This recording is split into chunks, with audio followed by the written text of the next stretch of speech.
स्वयंपाकात स्वादाची जान, डीएम मसाले तुमच्या घराची शान. छत्रपती शासन महिला गृह उद्योग कबनूर इचलकरंजी घेऊन येत आहेत अस्सल परंपरेची मराठमोळी चव म्हणजेच डीएम मसाले. मटन मसाला, चिकन मसाला, धणे पावडर, गरम मसाला, बिर्याणी मसाला, तिखट चवदार मसाले आणि चटणी म्हणजेच डीएम मसाले.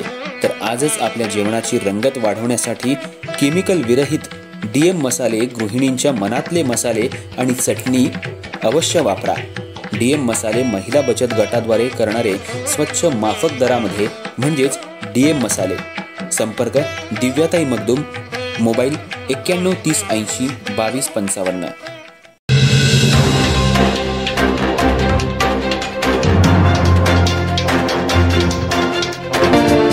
नमस्कार, मी तेजस्विनी मगदूम.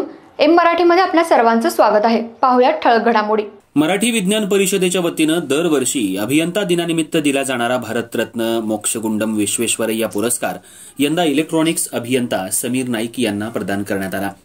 अभियांत्रिकी क्षेत्रात त्यांनी केलेल्या उल्लेखनीय योगदानाची दखल घेत हा सन्मान देण्यात आला आहे. 15 सप्टेंबर रोजी भारतरत्न मोक्षगुंडम विश्वेश्वरय्या यांची जयंती अभियांत्रिकी क्षेत्रात विशेष दिन म्हणून देशभर साजरी केली जाते. या दिवसाचं औचित्य साधून मराठी विज्ञान परिषदेतर्फे विविध उपक्रमांचं आयोजन करण्यात आलं. या कार्यक्रमाचा प्रमुख आकर्षण होता प्रतिष्ठेचा विश्वेश्वरय्या पुरस्कार वितरण समारंभ. या वर्षीच्या पुरस्कारासाठी निवड समितीनं समीर नाईक यांची निवड केली. इलेक्ट्रॉनिक्स क्षेत्रात त्यांचं संशोधन, नवनवीन तंत्रज्ञानाचा विकास आणि समाजोपयोगी कार्य यामुळे त्यांनी विशेष ख्याती मिळवली आहे.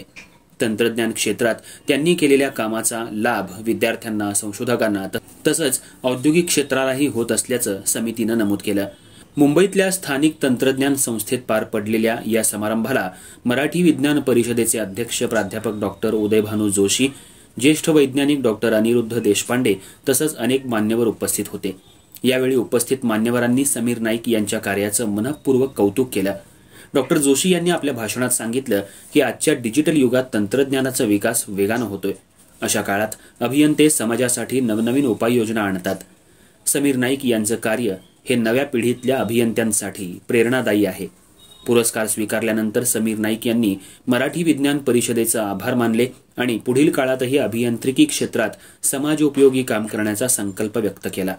गेल्या 4 दशकाहून अधिक काळापासून मराठी विज्ञान परिषद ही संस्था विज्ञान तंत्रज्ञान क्षेत्रात महत्त्वपूर्ण उपक्रम राबवत आहे. त्या पार्श्वभूमीवर दिला जाणारा हा पुरस्कार अत्यंत प्रतिष्ठेचा मानला जातो. त्यामुळे यंदा हा सन्मान प्राप्त झाल्यानं समीर नाईक यांच्यावर कौतुकाचा वर्षाव होत आहे.